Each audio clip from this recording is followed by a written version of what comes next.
ਵਿਧਾਨ ਸਭਾ ਚੋਣਾਂ ਨੂੰ ਲੈ ਕੇ ਜਿੱਥੇ ਸਿਆਸਤ ਲਗਾਤਾਰ ਗਰਮਾਉਂਦੀ ਜਾ ਰਹੀ ਹੈ, ਉੱਥੇ ਹੀ ਪੰਜਾਬੀ ਕਲਾਕਾਰਾਂ ਦਾ ਸਿਆਸਤ ਦੇ ਵਿੱਚ ਪੈਰ ਧਰਨਾ ਵੀ ਲਗਾਤਾਰ ਜਾਰੀ ਹੈ। ਦੱਸ ਦੇਈਏ ਕਿ ਮਸ਼ਹੂਰ ਪੰਜਾਬੀ ਅਦਾਕਾਰਾ ਮਾਹੀ ਗਿੱਲ ਅਤੇ ਅਦਾਕਾਰ ਹੋਬੀ ਧਾਲੀਵਾਲ ਅੱਜ ਭਾਜਪਾ ਦੇ ਵਿੱਚ ਸ਼ਾਮਲ ਹੋ ਗਈ ਹੈ। ਭਾਰਤੀ ਜਨਤਾ ਪਾਰਟੀ ਨੇ ਅੱਜ ਪ੍ਰੈਸ ਕਾਨਫਰੰਸ ਦੌਰਾਨ ਇਹਨਾਂ ਦੋਵਾਂ ਕਲਾਕਾਰਾਂ ਨੂੰ ਆਪਣੀ ਪਾਰਟੀ ਦੇ ਵਿੱਚ ਸ਼ਾਮਲ ਕੀਤਾ ਹੈ।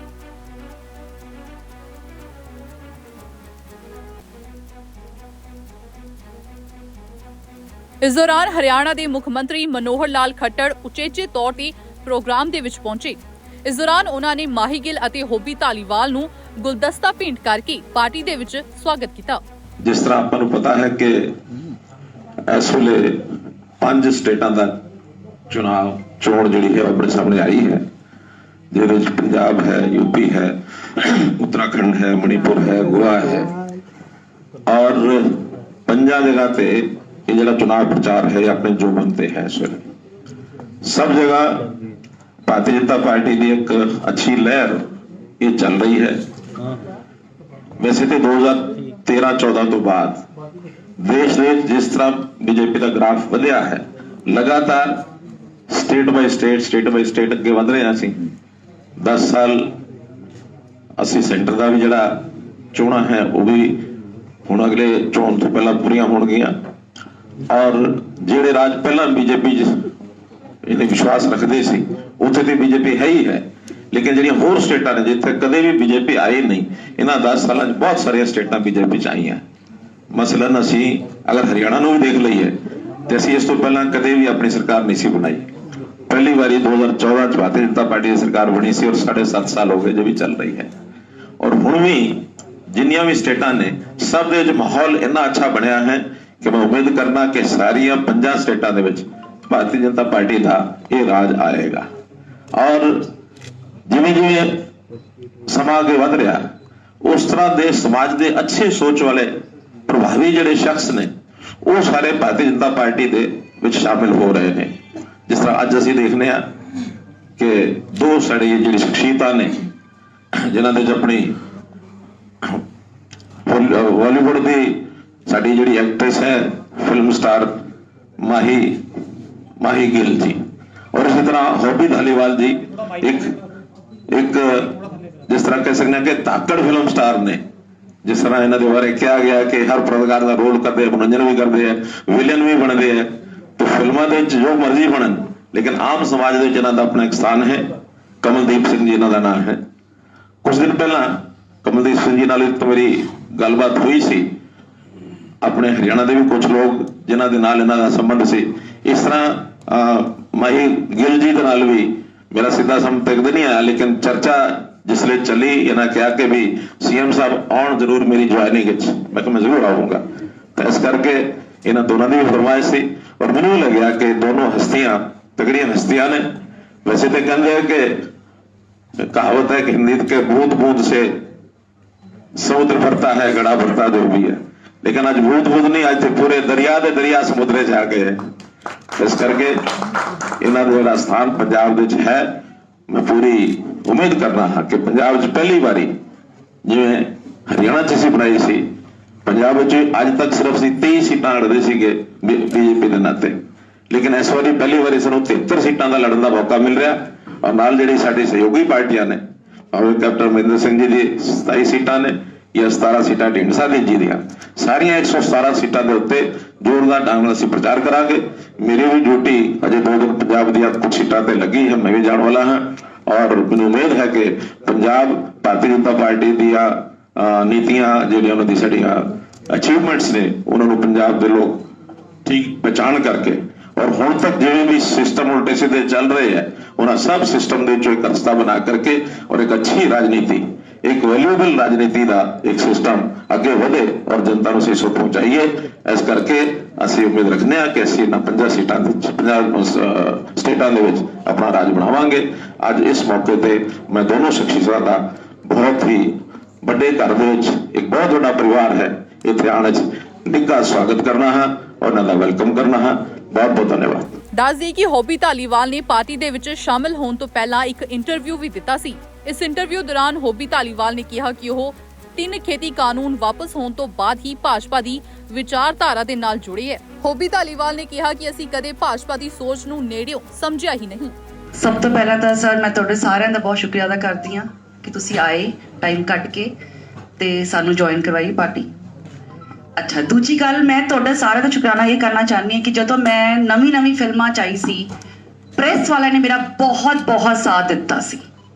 ਅੱਜ ਮੈਂ ਨਵੀਂ ਇੱਕ ਰਸਤੇ ਤੇ ਆਈ ਹਾਂ ਔਰ ਮੈਂ ਚਾਹੁੰਦੀ ਤੁਸੀਂ ਇਸ 'ਚ ਮੇਰਾ ਪਲੀਜ਼ ਸਾਥ ਦਿਓ। ਸ਼ਾਇਦ ਮੈਂ ਥੋੜੀ ਬਹੁਤੀ ਗਲਤੀਆਂ ਵੀ ਕਰਾਂ, ਮੈਨੂੰ ਨਹੀਂ ਪਤਾ ਮੈਂ ਕੀ ਕਰਾਂਗੀ ਕੀ ਨਹੀਂ ਕਰਾਂਗੀ, ਪਰ ਮੈਂ ਦਿਲੋਂ ਕਹਿਣਾ ਚਾਹੁੰਦੀ ਹਾਂ ਕਿ ਮੈਂ ਦਿਲੋਂ ਕੰਮ ਕਰਨਾ ਚਾਹੁੰਦੀ ਹਾਂ।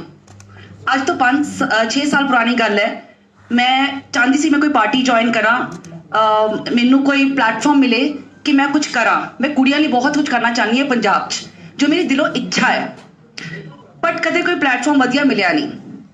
ਅੱਜ ਮੈਨੂੰ ਇੱਕ ਬਹੁਤ ਵਧੀਆ ਪਲੇਟਫਾਰਮ ਮਿਲਿਆ ਹੈ। ਸਾਡੀ ਪਾਰਟੀ, ਦੇਖੋ ਸਾਡੀ ਪਾਰਟੀ ਤੇ ਆ ਗਈ ਹਾਂ ਮੈਂ ਸਰ, ਸਾਡੀ ਪਾਰਟੀ ਸੈਂਟਰ 'ਚ ਹੈ, ਤਾਂ ਇਸ ਕਰਕੇ ਮੈਂ ਇੱਕ ਬ੍ਰਿਜ ਬਣਨਾ ਚਾਹੁੰਦੀ ਹਾਂ ਕਿ ਜਿਹੜੇ ਵੀ ਪੰਜਾਬ ਦੇ ਮਸਲੇ ਹੈ, ਸਪੈਸ਼ਲੀ ਕੁੜੀਆਂ ਨੂੰ ਲੈ ਕੇ ਜਾਂ ਹੋਰ ਵੀ ਕੋਈ ਵੀ ਮੁੱਦੇ ਹੈ, ਮੈਂ ਡਾਇਰੈਕਟਲੀ ਸੈਂਟਰ ਤੱਕ ਪਹੁੰਚਾਵਾਂ। ਅੱਜ ਮੈਂ ਬੰਬੇ ਗੋਆ ਰਹਿੰਦੀ ਹਾਂ, ਮੈਂ ਗੁਜਰਾਤ ਸ਼ੂਟਿੰਗ ਕਰਨ ਜਾਂਦੀ ਹਾਂ। ਤੁਸੀਂ ਆ ਕੇ ਸੜਕਾਂ ਦੇਖੋ, ਮਲਾਈ ਵਰਗੀਆਂ ਸੜਕਾਂ ਨੇ, ਕਿੰਨੀ ਜ਼ਿਆਦਾ ਚੰਗਾ ਕੰਮ ਹੋ ਰਿਹਾ ਹਰ ਜਗ੍ਹਾ, ਤੇ ਪੰਜਾਬ 'ਚ ਕਿਉਂ ਨਹੀਂ? ਤਾਂ ਇਸ ਕਰਕੇ ਮੈਂ ਅੱਛੇ ਪਲੇਟਫਾਰਮ ਤੇ ਆਈ ਹਾਂ, ਆਪਣੇ ਵਧੀਆ ਕੰਮ ਕਰਨਾ ਚਾਹੁੰਦੀ ਹਾਂ। ਮੈਂ ਜ਼ਿਆਦਾ ਬੋਲਣਾ ਨਹੀਂ ਚਾਹੁੰਦੀ, ਮੈਂ ਚਾਹੁੰਦੀ ਤੁਸੀਂ ਮੇਰਾ ਕੰਮ ਦੇਖੋ ਤੇ ਫਿਰ ਤੁਸੀਂ ਮੈਨੂੰ ਸਵਾਲ ਪੁੱਛੋ। ਔਰ ਜਿੰਨੇ ਵੀ ਦਿਗਜ ਲੋਕ ਸਾਡੀ ਪਾਰਟੀ ਦੇ ਸੀਨੀਅਰ ਲੋਕ ਬੀਜੇਪੀ ਦੇ ਮੰਚ ਤੇ ਸ਼ੋਭਤ ਨੇ, ਸਭ ਨੂੰ ਬਹੁਤ ਸਾਰਾ ਸਤਿਕਾਰ। ਮੈਂ ਹਾਲੇ ਤੱਕ ਕਦੇ ਵੀ ਕਿਸੇ ਵੀ ਪਾਰਟੀ ਦੀ ਮੈਂਬਰਸ਼ਿਪ ਨਹੀਂ ਸੀ ਲਈ, ਉਹ ਸੀ ਹੋ ਗਿਆ ਤੇ ਹੁਣ ਮੈਂ ਪਹਿਲੀ ਵਾਰ ਆਪਣੀ ਜ਼ਿੰਦਗੀ ਦੇ ਵਿੱਚ ਪੋਲੀਟੀਕਲੀ ਬੀਜੇਪੀ ਜੁਆਇਨ ਕੀਤੀ ਹੈ ਤੇ ਮੈਂ ਮਾਣ ਮੱਤਾ ਮਹਿਸੂਸ ਕਰ ਰਿਹਾ ਕਿਉਂਕਿ एडे सीनियर लीडर साहबान सारे मेरे वास्ते, माही गिल जी वास्ते एकत्र हुए ने और तुसी सारे आए हो, थानू जी आया। मेरा दर्द, मेरी जिंदगी का तुरा, मेरा सूत्रधार मेरा पंजाब है, मेरी मिट्टी है। मैं बेहद मुहब्बत करदा अपने पंजाब नूं। पंजाब दे टिब्बे भी मैं आपके पिंड च देखे ने। असीं 2 भरा आ, मेरे वड्डे ब्रदर सरदार प्रदीप सिंह वो भी आए हुए ने। साडा परिवार अज तक एक है, मान भी है। बॉम्बे तो विक्रम संधू होनी भी आए ने, पर वो टिब्बियां दी खुशबू, वो मिट्टी, वो रिश्ते, वो नाते, वो वैल्यूज, वो सभ्याचार, वो खेती, वो पानी सब रुड़ गया। अफसोस जिहड़ा मैं अफसोस मेरा ये सी, मेरा दर्द यह है कि पंजाब दे विच सब कुछ मिसिंग है। पर एक अफसोस, एक अज्ञानता यह भी सी कि पिछले 47 तो लैके हुण तक ये 65, 70, 75 साल दी विच कदे भी बीजेपी दी सोच दियां नीतियां पंजाब दे विच लागू की डिस्कस भी नहीं हुई। सो मेरा मुढ़ला ते पहला ते शायद आखिरी फर्ज भी यही रहूगा कि बीजेपी दियां वो नीतियां जिहड़ियां पंजाब वास्ते आसवंद ने, लोड़वंद ने, असी सानू चाहिदियां ने, वो लेके आउणियां ते उन्हां नीतियां तो लोकां नू जागरूक कराउणा ते फिर लोकां दी सोच या लोकां दी मंग हैड ऑफिस तक पहुंचाउणी। इसे कड़ी नू मैं बरकरार रखण दी कोशिश करांगा। सवाल के MLA लड़ेगा, अध्यक्ष बनेगा, अगे बढ़ेगा, नहीं। जिंदा रहे मेरा बाप जिन्हें मैनू 2 खुड दे दे, जिंदा रहे मेरा भरा जिहड़ा 2 खुड वाह के मैनू पैसे दे जाता है, तो मैं उन्हें च खुश हाँ। बहुत उन्हां पंजाबियों का मैं मान कदे नहीं तोड़ांगा जिन्हां ने मैनू अरशों फर्श ते पहुंचाया। तुहाडा प्यार मेरे सिर ते कर्ज है, वो फिल्मां राही या तुहाडे विच विचर के तुहाडी सेवा लई समर्पित रहांगा। इस जन्म च दिता होया कर्जा मोड़न की कोशिश करांगा। ते तुहाडा सब दा बहुत बहुत धन्यवाद, मेहरबानी। इस दौरान भाजपा के चोण इंचार्ज ਅਤੇ केंद्रीय मंत्री गजेंद्र शेखावत, पंजाब इंचार्ज दुष्यंत गौतम ਅਤੇ हरियाणा के मुख मंत्री मनोहर लाल खट्टर ने कहा कि भाजपा हौली हौली हर सूबे ਦੇ ਵਿੱਚ ਅੱਗੇ ਵਧ ਰਹੀ ਹੈ। पंजाब की मजबूती ਲਈ ਹਰ ਸਮਝਦਾਰ ਵਿਅਕਤੀ ਜੂਝ ਰਿਹਾ ਅਤੇ ਪਾਰਟੀ ਦੀ ਤਰੱਕੀ ਲਈ ਕੰਮ ਕਰ ਰਿਹਾ ਹੈ। आज भारतीय जनता पार्टी परिवार में सम्मिलित हुई पंजाब की बेटी आदरणीय माही गिल जी, पंजाब के जाने माने कलाकार, पंजाब के पंजाबियत अपने दिल में अपने रूह में रखने वाले श्री हॉबी धालीवाल जी, पत्रकार मित्रों, निश्चित ही आज हम सब के लिए, भारतीय जनता पार्टी के लिए एक स्वर्णिम सूरज उदय होने का दिन है। जैसा भी आदरणीय खट्टर साहब ने कहा कि भारतीय जनता पार्टी पंजाब में पहली बार प्रमुख भूमिका में आकर के चुनाव लड़ रही है, और उसी बात को आगे बढ़ाते हुए हॉबी धालीवाल साहब ने कहा कि भारतीय जनता पार्टी की विचारधारा और भारतीय जनता पार्टी का काम कभी पंजाब में आगे आया नहीं था। ये पहला अवसर है कि भारतीय जनता पार्टी पूरी ताकत के साथ में और एक मुख्य प्रभावी भूमिका में अपने विचारधारा को लेकर के पंजाब में चुनाव के मैदान में आई है। पिछले लंबे वर्षों, लंबे समय तक हम एक सहयोगी की भूमिका के नाते पंजाब में चुनाव के मैदान में सियासत में काम कर रहे थे, लेकिन जिस तरह की परिस्थितियां आज पंजाब में है, जिसके जिक्र अभी मुझसे पहले बात करते हुए सभी लोगों ने कहा कि पंजाब की पंजाबियत कहीं खोती जा रही है, और पंजाब जो सीमावर्ती प्रदेश है, सीमावर्ती प्रदेश होने के नाते जिस तरह की चुनौतियां पंजाब में बढ़ रही हैं, जो तपिश, जो आग पंजाब में मिलिटेंसी की पंजाब ने पहले देखी है, एक बार फिर पंजाब अनजाने में धीरे धीरे उस ओर आगे बढ़ रहा है।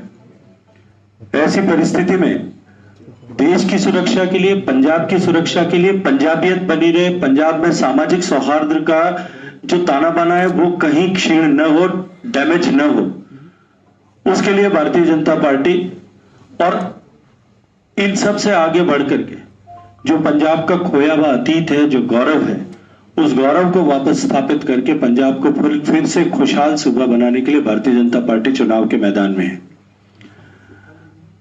मैं बहुत सारा स्वागत करता हूं आज दोनों परिवार में सम्मिलित हुए लोगों का, और मुझे अत्यंत प्रसन्नता है।